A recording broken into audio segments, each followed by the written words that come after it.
Okay, I want to start today with a quote. It's technically a life philosophy, but I have to warn you right off the bat, the source is not exactly, a Stoic sage. I'm intrigued. Who are we talking about? It's Barney Stinson, from the sitcom How I Met Your Mother, the guy in the suit. Oh, wow. Okay. Suit up. Right. That guy. That's the one. So his famous line, which became this huge internet meme, is, "When I get sad, I stop being sad and be awesome instead." Right. I've definitely seen that on a coffee mug or two. Exactly. And on the surface, when you hear that, it sounds like the absolute worst advice. It's like toxic positivity 101. It really does. It's like telling someone with a broken leg to just walk it off. Or, turn that frown upside down. It just feels so dismissive of real feelings. It completely trivializes the emotional experience. It implies sadness is just like a switch you can flick off. But, and this is why I was so interested in this whole stack of sources we're diving into today, if you kind of strip away the sitcom laugh track, Mm-hmm. there's a real argument that Barney Stinson accidentally stumbled onto a pretty profound philosophical truth. It is surprising, isn't it? When you actually dig in, the stuff we have in front of us, I mean, it's everything from NFL locker rooms to ancient Roman texts. That silly sitcom line, it aligns perfectly with some really heavy concepts about agency and where we put our attention.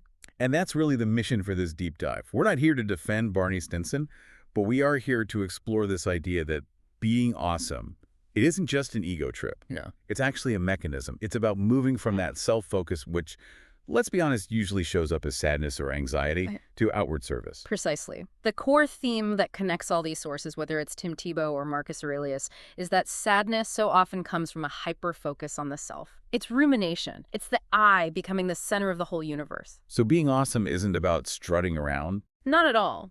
It's about shifting your focus, turning the camera outward. So let's break this down. We have a really eclectic stack today. We've got anecdotes about college football stars, coaching legends like Lou Holtz, even some Amazon warrior history. Where do we even start? I think we have to start with the trap of inward focus, because before you can be awesome, you have to understand why we default to sad or anxious in the first place. And a lot of that comes down to praise and self-perception. Yeah, there's a quote in the notes from Proverbs that jumped out at me. Let someone else praise you, not your own mouth. Which is, good advice, but in the era of LinkedIn and personal branding, it feels almost impossible. It feels totally countercultural now, doesn't it? Hmm. We're told to shout our achievements from the rooftops. But one of the sources, a high school coach named Dave Driscoll, he breaks down why self-praise is actually dangerous. Okay. He had this three-part framework. He said, talent is God-given, be thankful. Praise is man-given, be humble. Conceit is self-given, be careful. Conceit is self-given. That's the sticky part. It is. And the argument here is that conceit is dangerous because it isolates you. When you're the one generating your own praise, you create this closed loop. You're the performer, the critic, and the audience all at once. There's just no room for anyone else. This reminds me so much of the Tim Tebow story in The Sack. Now, people have a lot of opinions about Tebow, but the psychological conditioning he went through as a kid is just objectively fascinating. It's a perfect case study in breaking that exact closed loop of ego we're talking about. So for anyone who doesn't know the backstory, when Tebow was a little kid, we're talking 5 or 6 years old, he and his brothers were apparently just insufferable braggers. Which, to be fair, is pretty normal for a 5-year-old, right? You want validation from mom and dad. Oh, totally normal. Hmm. But their parents decided to intervene with something they called the Tebow rule. They literally banned the boys from talking about their own athletic achievements at home. Completely forbidden, even if they had a great game. Completely. Unless, and this is the key, someone specifically asked them, no unsolicited highlight reels at the dinner table. That is a brilliant piece of behavioral engineering. Because it doesn't say your achievements don't matter, it just says your achievements aren't the center of the conversation until the community invites them in. Exactly. And the workaround is hilarious. Their friends at church figured out the rules. So they knew if they wanted to hear about the game, they had to walk up and say the password. Like a secret code. Yeah. Timmy, have you had any games this week? It's like unlocking a level in a video game. You have to wait for the prompt. But think about what that does to a kid's brain over years and years. You have this massive urge to brag, to say, look at me. And you have to suppress it. You have to wake. It forces you to be observant. You have to pay attention to the other person, waiting for their interest. It shifts the entire power dynamic. And we see the result years later. You see Tebow in those college press conferences, and I remember watching these reporters are practically begging him to take credit. And he's just constantly Constantly deflecting praise to his offensive line, his coaches, the defense. right. And the cynics would say, oh, it's an act. He's just playing a role. But when you know about the rule he lived under from age 5, you realize that's not an act. That is 15 years of neurological programming. That's just who he is. But let me play devil's advocate for a second. Is there a risk that this just creates false modesty? Like, you're still thinking I'm the best. You're just waiting for someone else to say it. Is that actually being awesome or just being a little manipulative? That is a really valid question, but the sources seem to suggest that the habit of deflection actually changes the feeling of success. If you can't verbalize your own greatness, you stop ruminating on it as much. Because if I'm constantly thinking, did they see that? Do they know how good I am? Oh, I have, like, zero brain space left to notice if you need help with something. Exactly. Self-promotion becomes a black hole. When your life turns inward, you lose the ability to serve a higher purpose. And that brings us right back to Barney Stinson. The sadness is that isolation. Stopping the sadness starts with refusing to let your internal state become the entire universe. So the first step to being awesome is to basically shut up about yourself. Bluntly put, yes. As Marcus Aurelius would say, unselfish action now. That's the escape hatch. Okay, so if we escape the self, we go to other people, which leads us to leadership, and we have to talk about Lou Holtz. The legend. But visually. Yeah. Not what you'd expect, right? The source describes him as looking like a 150-pound math professor. Thick glasses, a pipe. And he never played college football. Which brings up a very modern debate that was in the source material, credentials versus capability. Right, this caught my eye. There was this beef mentioned between a podcast host, Emmanuel Acho, and an NFL coach, Todd Monken. Yeah, to give some context, Acho is a former linebacker, and he basically criticized players for listening to Monken because Monken hadn't played at a high level. His whole argument was, what have you won? Show me your rings. And honestly, in a locker room full of alpha males, that feels like a valid question. Why am I listening to the math professor? It feels valid, but it's a trap. It's the resume argument. And the source points out the irony. Acho's own NFL career was pretty modest. So he's kind of gatekeeping a club he was barely in. Kind of, yeah. But the deeper point, and this is where Lou Holtz is the master, is that authority doesn't come from what you did. It comes from what you can do for others now. So how did Holtz do it? How did he get these massive athletes to run through walls for him? He realized that followers only care about one single question. They don't care about your resume. They ask, can you make me better? Can you make me better? That's the whole metric. That's it. Holtz proved that people don't follow you because you were great. They follow you because you can make them great.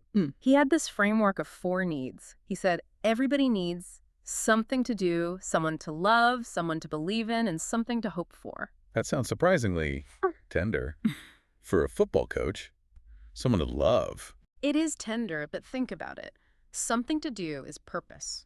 Someone to believe in is trust. Something to hope for is ambition.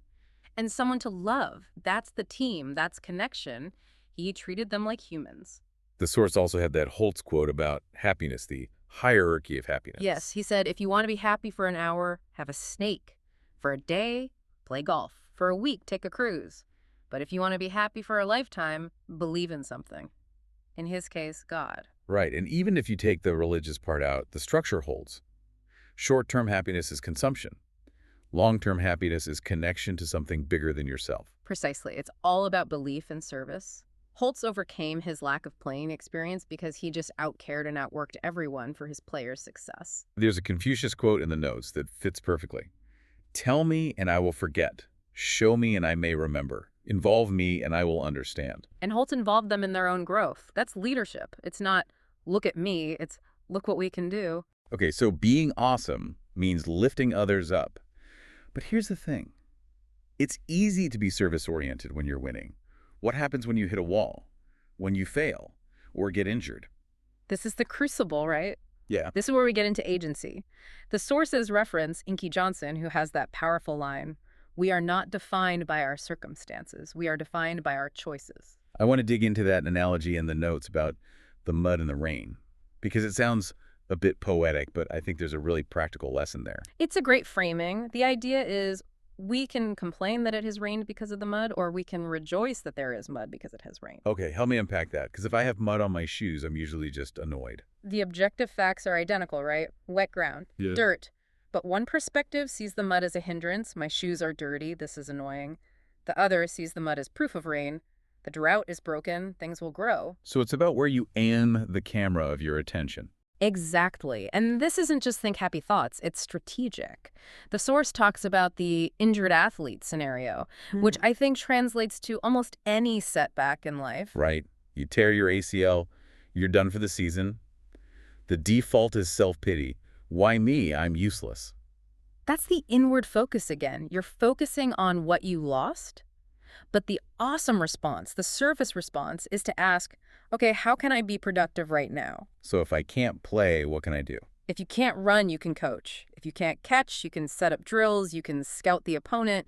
You transform from a player into a mentor. You're still in the fight, just with a different weapon. This applies way beyond sports. Think about getting laid off. The immediate feeling is, I'm not valuable anymore. Yes. Devastating. But if you apply this logic, you shift the question. It's not, I have no job. It's, I have time and skill. Who can I help? You retain your agency. There's a quote from Booth Tarkington in the notes. So long as we can lose happiness, we possess some. It's a bit of a riddle, isn't it? It is. What does that actually mean? I think it means that the ability to feel loss is proof that you're still alive and capable of valuing things. You haven't been erased. And as long as you exist, you can choose your reaction. Simon Sinek had a take on this too. He talks about the fun of obstacles, which, I gotta say, fun is not the word I would use for a flat tire. Right. It's a very specific definition of fun.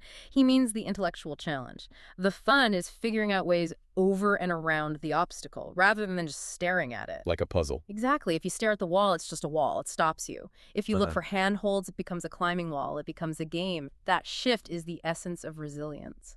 Now, speaking of things that stop us, or stories that tell us to stop, I want to pivot to the last part of our stack with the author Steven Pressfield. The author of The War of Art, the master of resistance. So he's reading Plutarch, and he comes across this account of Amazon warriors attacking Athens. And he has this moment where he thinks, wait, could this be real? Could there actually have been a race of warrior women? And that inspired his book. But what's fascinating isn't the history, it's the philosophical leap he takes. He realizes that any rigid societal structure, he calls it the patriarchy, it warps our ideas of what's possible. He says it disfigures not only what a woman can be, but what a man can be. Exactly. It creates these limiting scripts. Men must be stoic, women must be nurturers, and if you step outside those boxes, society says you're broken. But Pressfield argues that being awesome means rejecting those scripts entirely. It's about realizing the categories are just made up. They're just stories.